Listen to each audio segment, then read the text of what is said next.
em Mateus, capítulo 5. Mateus, capítulo 5. Vamos ler apenas do verso 43, do verso 43 ao 47. Mateus 5, 43 ao 47.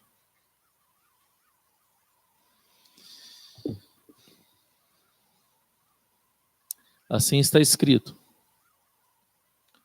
Ouvistes que foi dito: amarás o teu próximo e odiarás o teu inimigo. Eu, porém, vos digo: amai os vossos inimigos e orai pelos que vos perseguem, para que vos torneis filhos do vosso Pai Celeste, porque ele faz nascer o sol sobre maus e bons, e vi chuva sobre justos e injustos. Porque se amardes os que vos amam, que recompensa tendes? Não fazem os publicanos também o mesmo? E se saudardes somente os vossos irmãos, que fazeis demais? Não fazem os gentios também o mesmo? Portanto, sede vós perfeitos, como perfeito é o vosso Pai Celeste. A ênfase e o estudo que eu quero trazer esta manhã está sobre o verso 48, porque nós já falamos sobre o amor ao próximo, quem é o nosso inimigo, já trabalhamos esses primeiros versos, mas como é contexto, para enfatizar o verso 48, então lemos todo o contexto, a perícope aqui separada. Mas vamos orar, pedindo a Deus iluminação do Espírito Santo, para que possa comunicar ao meu e ao vosso coração. Senhor Deus, estamos, ó Deus, diante da Tua palavra. A mesma foi lida por mim e pelos Teus filhos que aqui vieram esta manhã. Uma manhã fria, ó Deus, uma manhã que muitos gostariam de estar deitados, enrolados em cobertores, mas estão aqui, ó Deus, os Teus filhos. Fale aos nossos corações. Fale ao meu coração e fale ao coração de cada um deles que aqui vieram, ó Pai, para que possamos compreender melhor a Tua vontade, que é boa, agradável e perfeita para nós, Teus filhos. Ilumine, ó Deus, as nossas mentes e o nosso coração. Comunique a Tua palavra em nossos corações, ó Deus. E que a palavra dos meus lábios e o meditar do meu coração possa ser agradável somente a Ti, ó Deus. Deus meu, Senhor meu, Redentor meu. Assim eu oro, assim eu peço e assim eu agradeço. Em nome do Teu Filho, Jesus Cristo, meu Senhor, nosso Senhor e Salvador. Amém, amém e amém. Esse texto que nós lemos, que eu enfatizei no verso 48, portanto, sede vós perfeito, como perfeito é o vosso Pai Celeste. Ele encerra toda uma primeira parte do Sermão do Monte. Ele é um encerramento do capítulo 5. É como uma conclusão agora, Jesus agora falando, quando ele falou, olha, disseram isto, eu porém vos digo isto, os pais ouvistes isto, eu porém vos digo isto, e agora Jesus conclui, olha, sede perfeitos, como o vosso Pai é perfeito. Que coisa, né? A gente falar de perfeição. Como agora Jesus olha para os seus discípulos, aqueles que estão ali mais próximos, aqueles que estão assentados ali com ele, e fala, sede perfeitos. Qual que é o nosso parâmetro de perfeição? Qual que é nosso entendimento de perfeição? Eu lembro de um grande expoente da área da psicologia, dando uma entrevista, e ele meio que ironizou, citando uma ilustração de quando ele trabalhava no ramo de entrevistar pessoas numa grande empresa em São Paulo, no Rio de Janeiro, eu não sei. Só que eu sei que ele era o psicólogo que fazia a entrevista com os candidatos para a vaga naquela empresa. Ironizando aqueles candidatos, né? A maioria deles, né? Quais eram seus defeitos? E a maioria deles fala, olha, meu grande defeito é ser perfeccionista. Meu grande defeito é querer ser perfeito. Fazer as coisas tudo perfeito. A maioria dos candidatos citavam seus defeitos como uma qualidade. Eles nunca falaram, olha, eu sou preguiçoso, eu sou bagunçado, eu sou desorganizado, olha, mas os defeitos eram praticamente esse. O maior defeito, um dos meus defeitos é buscar ser perfeito. Eu chego ao extremo, sou perfeccionista. Eu não vou falar sobre admitir os nossos erros e as nossas falhas. Mas quero trazer um estudo bíblico e uma meditação na questão de buscar uma perfeição. De ser perfeito. Eu sei que muitos de nós, nosso lidar diário, nosso lar, nós buscamos fazer tudo com perfeição. Tudo dar o melhor possível, né?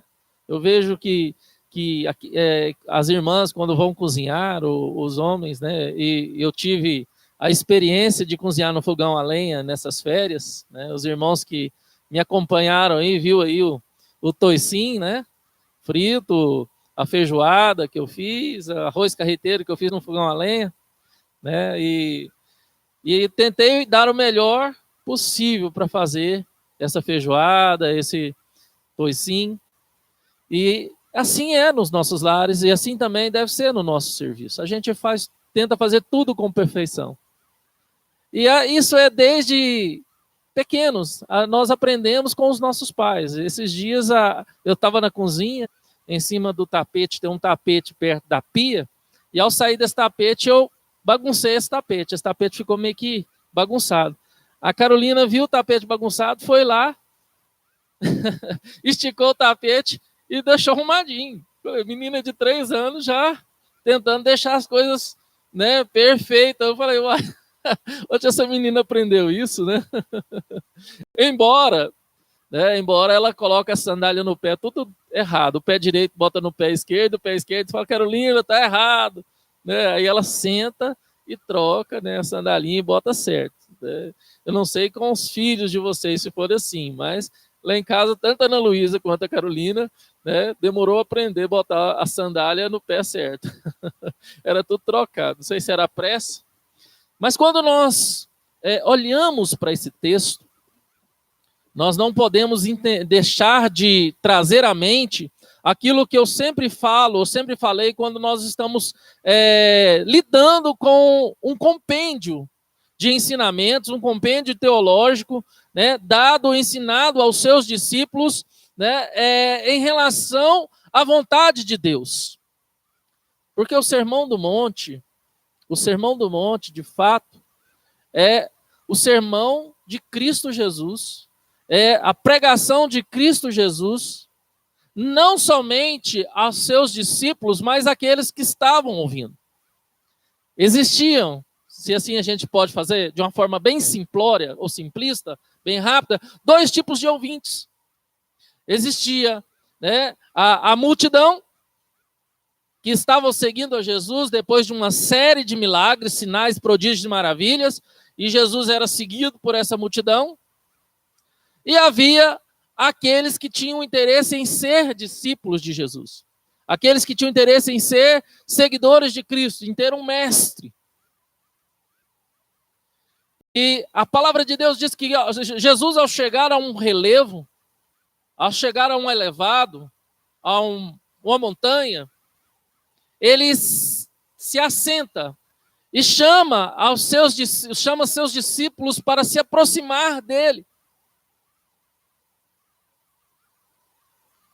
E ali passa a ensiná-los. E não somente os seus discípulos, mas toda a multidão ouve os ensinamentos de Cristo Jesus. Aí a gente poderia até fazer uma alegorização. A gente podia alegorizar, né? Existem dois tipos de pessoas na igreja. Aqueles que fazem parte da multidão e aqueles que são os discípulos de Jesus. Aqueles que fazem parte da multidão são aqueles que estão interessados em quê? Nos milagres, sinais, prodígios e maravilhas que Jesus pode oferecer. Mas os seus discípulos, os seus verdadeiros discípulos, não estão interessados em sinais, prodígios, milagres e maravilhas. Os discípulos de Jesus estão interessados em aprender os seus ensinamentos e aprender dele. Vários pregadores usam desse subterfúgio da alegorização para falar sobre isso. Mas o Sermão do Monte, ele não é isso, não vai além disso. Embora é uma realidade, embora é claro, evidente, que a maioria que estavam seguindo Jesus era por causa dos milagres que ele tinha feito. Não é assim que acontece na nossa atualidade, irmãos? Aonde a gente vê que está acontecendo, ou falam que está acontecendo milagres, olha, ali está tendo cura, ali Deus está falando, ali, a gente vê ali o quê? Multidão de gente. Eu lembro uma imagem que eu até divulguei no Instagram da igreja há 2 anos atrás, uma imagem de duas localidades, né? Um local onde se oferecia milagres, curas, sinais, prodígios e maravilhas, e um local que oferecia estudo bíblico e exposição bíblica, né? Imagine os irmãos naquela imagem, aonde a fila estava maior. É lógico que é na fila do estudo bíblico, né? Do sermão expositivo, da palavra. Irmãos, trazendo aqui algo particular no meu coração, Deus ele faz sinais, prodígios e maravilhas, sim, hoje. Ele fez na vida da Cássia, fez na sua vida e foi fazendo. Mas ali Jesus ele chama para perto dele os seus discípulos para ensinar algo muito importante. O que Jesus está ensinando para os seus discípulos? Segundo Lloyd Jones, John Stott e outros comentaristas de cunho mais reformado, Jesus ali está ensinando a ética do reino de Deus. A ética do reino de Deus. Os cidadãos do reino de Deus, ele tem uma ética. E qual é essa ética? E ali Jesus começa com as bem-aventuranças. Bem-aventurado os mansos, bem-aventurados os humildes de coração, bem-aventurados os perseguidos. Depois ele vai falar sobre ser sal e luz, ele conclui a bem-aventuranças, falando sobre ser sal e luz. Porque, de fato, aqueles que são sal e luz são aqueles que praticam a ética do reino. Aqueles que são sal e luz são aqueles que vivem, de fato, a bem-aventuranças. E são felizes porque andam na contramão das filosofias, da ética, da moralidade desse mundo. Porque de experiência própria, não sei vocês, andar na contramão das ondas e modinhas desse mundo é dizer que você é inimigo deste mundo. E você vai ser perseguido, igual muito testemunho que a gente já ouviu aqui, de irmãos que são policiais, de irmãos que trabalham em órgão público e são perseguidos pelos próprios colegas por não se deixarem corromper. Por não se deixarem corromper. Eu já contei a história de um jovem que eu fui pastor numa igreja, no começo do meu ministério, que ele sofreu perseguição até a morte, por não se deixar corromper.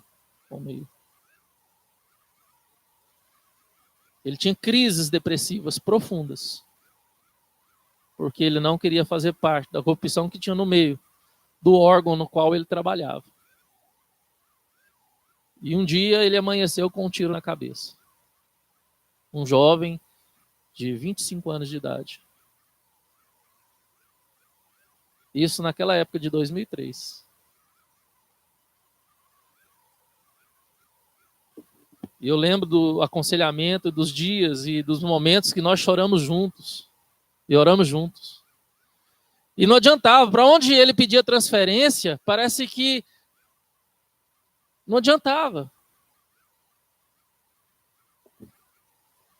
E nós somos chamados a viver na contramão de tudo isso que o mundo tem pregado. É essa questão que Jesus está falando. Porque feliz é quem chora. Bem-aventurados que choram. Feliz é quem chora. Como pode ser feliz quem chora? Se alguém está chorando, chora por tristeza e por um motivo de perseguição. Porque se ele está chorando e vai ser consolado, é porque ele está sofrendo. Mas a palavra, Jesus está dizendo que ele é feliz. Por quê? O consolo vai vir da onde? Vai vir de Deus, do Senhor. Bem-aventurados os mansos. Feliz é quem é manso, busca mansidão. Feliz é aquele que de fato é humilde. Não busca na soberba, no orgulho, na altivez. Mas sim, é manso de coração, é humilde de coração. Felizes são aqueles que são perseguidos por causa da justiça. A gente olha para os jovens, né? Eu fui pastor de adolescentes, e uma vez tinha um adolescente que veio conversar comigo e falou: pastor, eu estou sendo alvo da minha escola. E a escola boa aqui em Anápolis, porque eu fui pastor do setor sul, e a maioria dos adolescentes estudava escola top aqui em Anápolis. Pastor, estou sendo alvo de chacota na minha escola, que eu não sei se naquela época ainda estava tinha a palavra bullying, né? Estou sendo alvo de perseguição, de brincadeiras com as minhas amigas, porque eu sou virgem de boca. Porque uma lá já beijou 14, outra lá já beijou 20, outra lá já...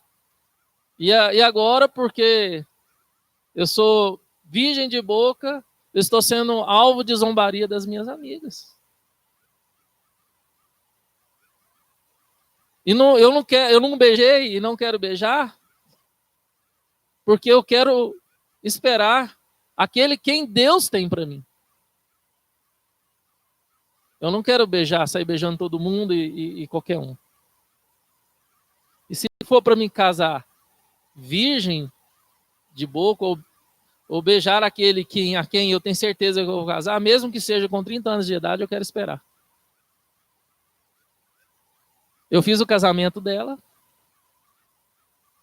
Hoje ela mora em Brasília, tem 2 filhos. E é uma bênção o casamento dela. Casou com um homem de Deus. Um homem de Deus. Coisa maravilhosa, vive muito bem. Porque hoje você vai ser perseguido por causa da justiça, por causa do que é certo. Porque fazer o que é certo, na concepção do nosso mundo, é errado, irmãos. É errado. E a segunda parte do capítulo 5, aonde fala, eu disse isso, ouvistes isso, eu porém vos digo isso. Ouviste isso, eu porém vos digo isso. Por parte dos mestres da lei, por parte dos fariseus, de tudo aquilo que aquele povo tinha aprendido. Peraí, te ensinaram errado. Peraí, você compreendeu errado. E quantas coisas erradas, irmãos, nós compreendemos, até mesmo nas Escrituras Sagradas. Quanta deturpação nós temos na nossa vida por entender coisas erradas. Por tomar decisões precipitadas por causa de um prejuízo. Quando eu falo de prejuízo, eu não estou falando daquilo que tomaram de mim indevidamente, mas um juízo antecipado de alguma coisa. E quantos juízos antecipados, sem certeza de algo, nós tomamos? Nós tomamos. E Jesus cita aqui 6 antíteses de juízos antecipados, de entendimento errado sobre a lei, e corrige cada um. Cada um. Não somente para aqueles que estavam próximos a ele, os seus discípulos, mas também para toda a multidão, que foram atraídos através dos milagres, mas tiveram que ouvir Jesus corrigindo cada entendimento errado em relação à lei, em relação à vontade de Deus.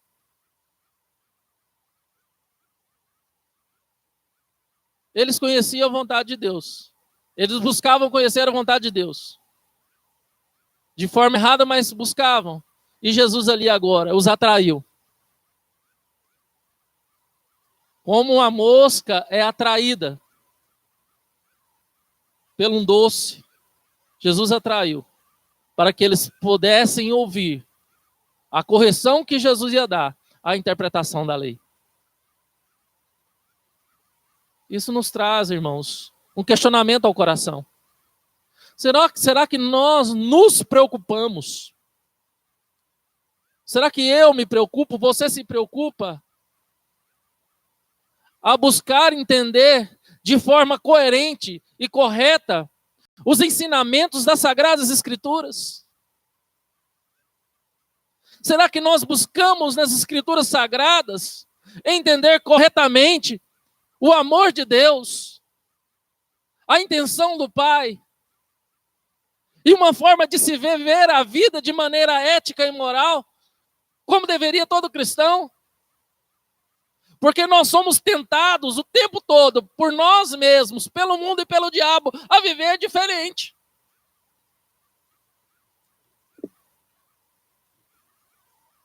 A viver diferente e ainda condenar o outro que vive errado. Porque a gente está sempre disposto a apontar o dedo para as outras religiões, que às vezes achamos que está errado, apontar o dedo para outros irmãos que talvez vivem de maneira errada, e achar que nós vivemos certo. E agora Jesus, depois dessas 6 antíteses, ouviram isto, eu vos digo isso. Ouviram isto, aprendeste sim, e eu vos digo assim. Jesus agora fala, olha, sede perfeitos, como o vosso Pai é perfeito. Sede perfeitos, como o vosso Pai é perfeito. Peraí. Você conhece a Deus? Você sabe quem é Deus? Você conhece os atributos de Deus? Os incomunicáveis, aqueles que não se comunicam a mim e a você? E os atributos comunicáveis, que eu e você deveria se espelhar ou refletir Deus? As qualidades de Deus que só pertencem a Deus? É onipotência, onisciência, onipresença. Isso pertence a Deus. Porque ninguém aqui é onipotente. Não é verdade? Ninguém aqui é onipresente. Por mais que o homem tenta ser onipresente, né, usando a tecnologia para estar em vários lugares ao mesmo tempo. Há vários lugares ao mesmo tempo. Sábado de manhã, eu conversando com o marido, quase que eu falo o nome sem querer. Ele veio reclamar para mim que a mulher deu um jeito de clonar o WhatsApp e botar um GPS nele. E ele chegou em casa, ela falou, olha, tal hora você estava em tal lugar, depois você foi para tal lugar. O que você estava fazendo naquele lugar ali? Olha, diz que cerveja. E ele falou, mulher, eu fui comprar carne. Agora de cerveja, vende carne. Alguns é açougue. Né? E aí, e essa conversa aqui no seu WhatsApp? Mostrou o celular dela. E eu falei, meu Deus, tem como clonar um WhatsApp? Tem como botar um GPS na pessoa e saber todo o itinerário? E ela falou, minha esposa é uma ninja. Ela sabe tudo, manja tudo. Na verdade, nós tentamos ser onipotentes. Nem que for para vigiar o outro. Não é? Para mostrar, olha, eu sou poderosa, não brinca com você, eu sei o que você faz, eu sei para onde você vai. Porque ninguém descansa em Deus. Ninguém descansa o coração em Deus, fala, Deus é meu juiz. Se meu marido estiver fazendo alguma coisa errada, meu namorado estiver fazendo alguma coisa errada, ele vai se ver com Deus, eu vou descansar o meu coração em Deus. Porque o meu juiz é Deus. Qual é melhor, a minha justiça ou a justiça de Deus? Gente, a gente às vezes teme mais a justiça do homem do que a justiça de Deus, não é? Eu lembro daquele ilustração daquele missionário que foi trabalhar no meio de um vilarejo lá na África, e ele levou do Brasil para lá sementes de abacaxi. E aquele povo lá da África, aquele vilarejo, era muito místico. E usava de muita feitiçaria, essas coisas, né? Que se usam em certas regiões da África. E ele disse que passou um tempo plantando e cuidando dessa plantação de abacaxi. E disse que o abacaxi nasceu e ficou o tamanho bom, mas estava verde. Só que ele precisou fazer uma viagem para outro vilarejo e ia demorar uns 4, 5 dias em voltar de novo. Foi ele e sua família. Quando ele voltou, ele viu a plantação de abacaxi toda devastada. Não tinha um abacaxi. E ele ficou muito chateado. Ficou muito chateado. Eu estou aqui há 5 anos pregando para esse povo ingrato. Amo o abacaxi, minha família adora abacaxi. Trago sementes de abacaxi do Brasil, planto aqui. Espero, cuido até chegar quase na hora da colheita. Tenho que viajar para fazer a vontade de Deus, a obra de Deus. E agora, cadê meus abacaxis? Esse povo é ingrato. Não deixou um para mim. E ali ele reclamou, murmurou. Falou, Deus, como é que você faz isso comigo, Deus? E foi dormir.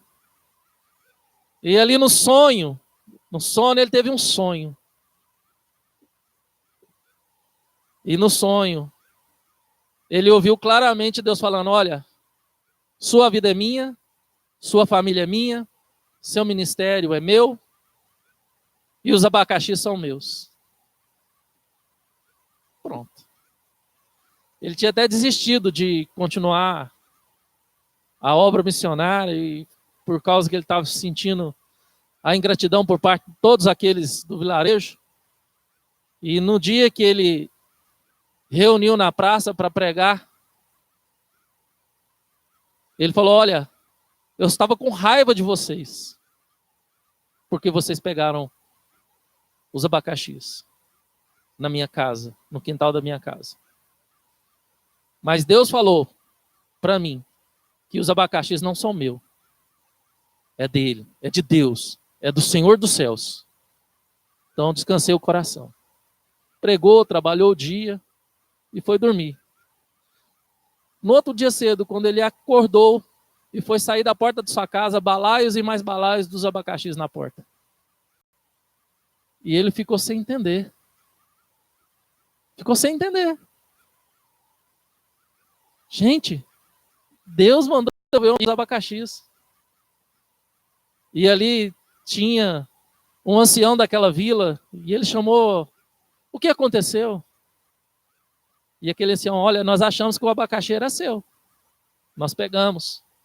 Mas na hora que você falou que era de Deus, ficamos com medo e devolvemos. Uma vila mística, sem temor a Deus do céu, sem temor nenhum a Deus do céu, temor nenhum entre aspas, né? Na hora que ficou sabendo que os abacaxi não era do homem, mas era de Deus, com medo da punição desse Deus, devolveu os abacaxis. Devolveu os abacaxis. Tá vendo, irmãos? Que interessante isso. Uma tribo mística, um vilarejo místico, que acredita, panteísta, acreditava em vários deuses. Agora, quando fica sabendo que certo produto ou as frutas ali era de Deus, olha, eu vou devolver. Porque ninguém mete a besta com um Deus. Se for do homem, resolve entre eu e o homem. Mas com Deus, ninguém é doido. Uma tribo lá na África, mística. Agora traz para a nossa realidade, irmãos. Para nós aqui. Quando o Senhor Jesus fala para aqueles seus discípulos e para aquele ouvinte ser de perfeito, como Deus é perfeito. E quando eu falo em relação a nós temermos mais a Deus do que temermos o homem. E quando nós buscamos a controlar a vida do outro, seja quem for, sem descansar no juízo de Deus, sem descansar na ação de Deus, o que eu estou dizendo? Eu acredito na minha justiça. Eu acredito na minha punição. Eu acredito na minha ação. Não é assim, irmãos? Quando se dizem atributos pertencentes a Deus, e muitas vezes eu quero me colocar no lugar de juiz.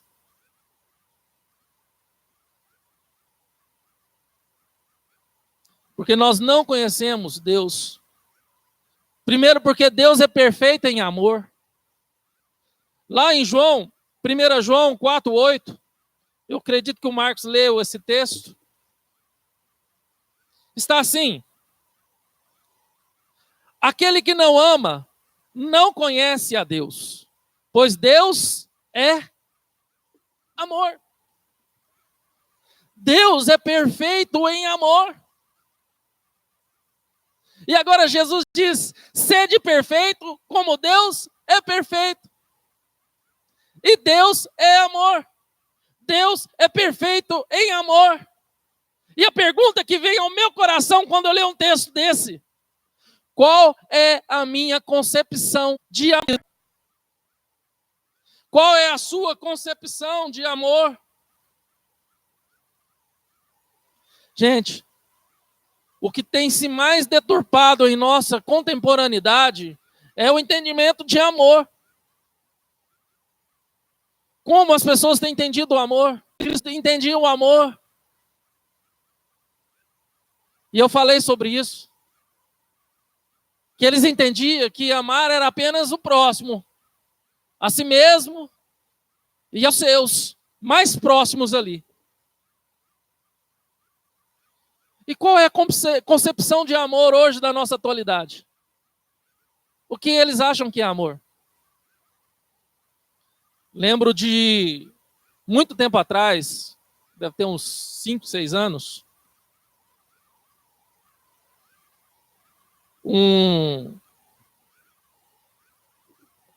estava entrevistando o primeiro casal homossexual que iria casar em Goiânia. Saiu até no Jornal Popular. E Eu confesso aos irmãos que eu estava com medo de ser convidado. Por quê? Porque era um amigo de adolescência da Cássia, aqui da igreja presbiteriana da Vila Góes. Na época da adolescência, depois mudaram para Goiânia e se tornaram o primeiro casal homossexual a se casar em Goiás, em Goiânia, legalmente depois da aprovação lá do estatuto lá, sei lá qual é o nome daquilo ali, daquela lei que se deram, que até casal hétero pode ser, é união estável, né? Acho que é isso mesmo, união estável. E ali, a entrevista com aquele casal, já ali, os dois de terno e tudo mais. E uma fala que ficou na minha mente foi: nós não estamos fazendo nada errado. Nós apenas nos amamos, assim como Deus é amor. Então Deus aprova a nossa união. Assim Deus aprova a nossa união. Porque Deus é amor e nós estamos amando. Esse é o entendimento de amor que existe aí fora. Se eu amo, então, se eu fizer qualquer coisa, mesmo que errado, por amor, eu estou fazendo certo. Porque eu estou fazendo por amor. Se eu estou casando com alguém semelhante a mim, em gênero, então, se eu faço por amor, então estou fazendo certo. Se eu matar alguém por amor, né, mesmo que se for por amor à minha profissão, por amor ao meu bem, meu dinheiro, eu estou fazendo certo, porque tem amor. Estou brincando, gente. Apenas fazendo um excesso. Mas esquece de que a Bíblia fala que Deus é amor, está falando do amor ágape, que é um amor puro, genuíno, verdadeiro. Não é um amor eros, amor um amor voltado para a parte sexual. Porque o amor eros na Bíblia é um amor de fato de um homem para com a mulher e de uma mulher para com o homem. Porque a Bíblia usa 3 termos para definir amor: amor ágape, amor eros e amor fileu. Amor fileu, de irmão para com irmão, de amigo para com amigo. Amor eros, de marido para com mulher, de mulher para com marido. E o amor ágape, um amor puro, verdadeiro, um amor de Deus, na qual somos convocados a amar os nossos irmãos e amar a Deus.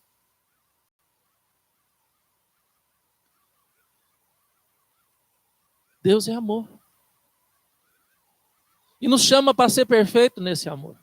E não para deturpar esse amor. Mas para entender, para que nós venhamos buscar uma perfeição em Deus, nós precisamos entender quem é Deus. Em que aspectos esse Deus é perfeito? Em que aspectos esse Deus se revela a mim e a você?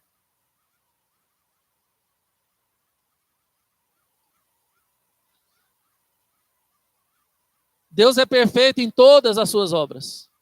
Alguém aqui já conseguiu achar um defeito em alguma obra de Deus? Embora existe gente que reclama de tudo. Se nasce uma flor vermelha no seu quintal, mas por que essa flor vermelha? Eu queria um azul.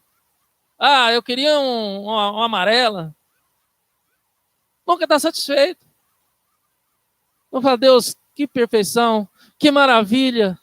Uma obra tão bonita, uma flor amarela no meu quintal, nasceu do nada. Nasceu do nada.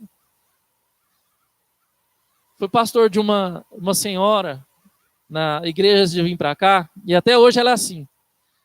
Ela admira muito a criação de Deus. E direto ela está postando coisa no Facebook dela, coisas que maravilham ela, e ela agradece a Deus. E eu lembro de uma imagem de uma trinca pequenininha no cimento da garagem dela, e ali nasceu aquela florzinha pequenininha, branca, com um miolinho amarelo, que a folhinha parece que é azedinha.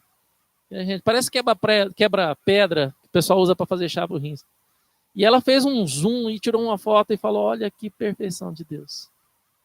Onde menos esperava, a um lugar tão difícil, Deus faz uma perfeição dessa.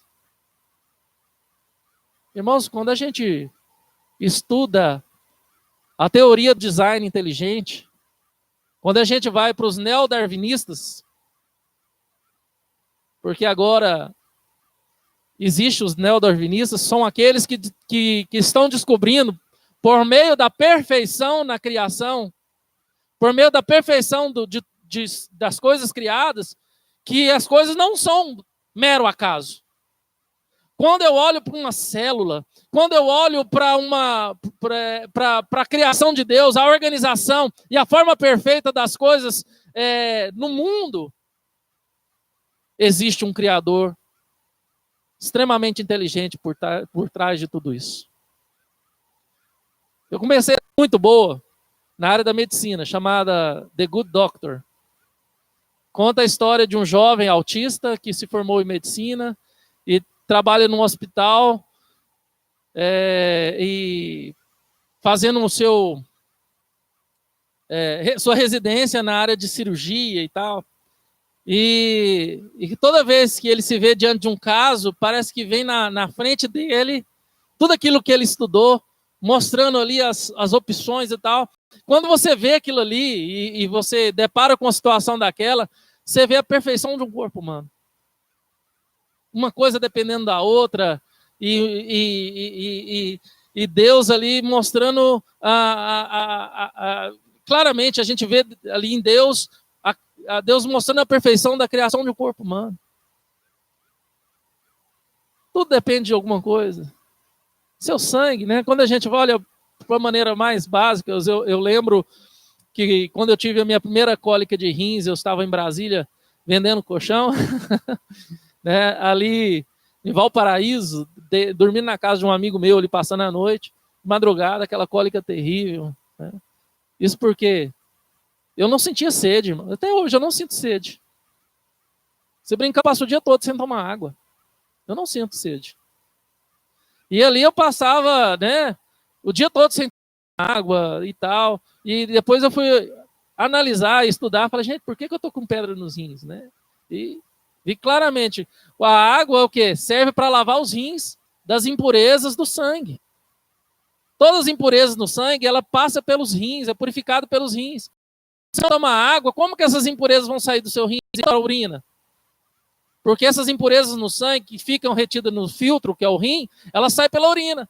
Se você não tomar água, ela vai virar o quê? Ela vai calcificar e vai virar pedra. Olha que perfeição.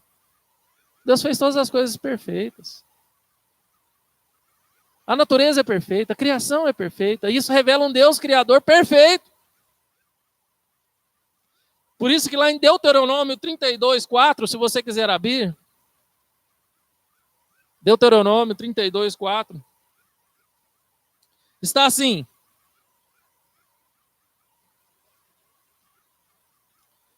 eis a rocha, suas obras são perfeitas, porque todos os seus caminhos são juízo. Deus é fidelidade, e não há nele injustiça. É justo e reto.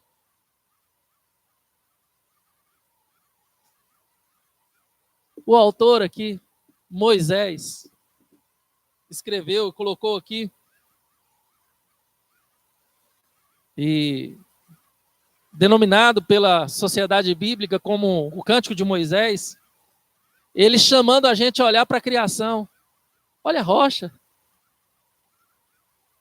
Ela é perfeita. Assim como Deus é perfeito em suas obras.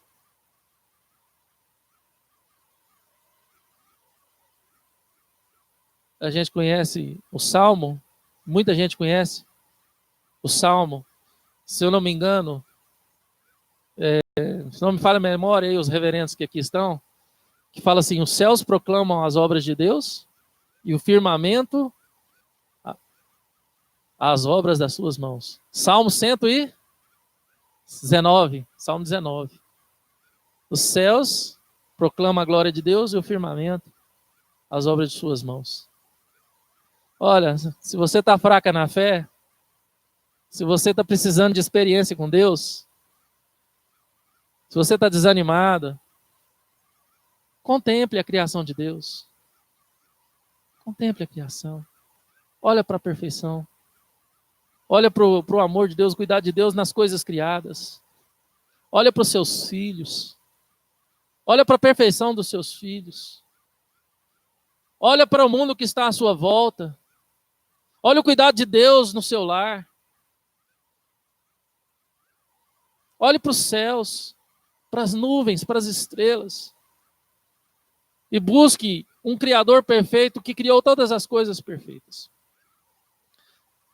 Meus irmãos, eu vou terminar esse estudo pela metade. Domingo que vem eu vou concluir. E vou mostrar para vocês que não é impossível ser perfeito como Deus é perfeito. Às vezes você fala, não, mas como assim? Eu tenho que ser perfeito como Deus é perfeito? Isso é impossível para mim.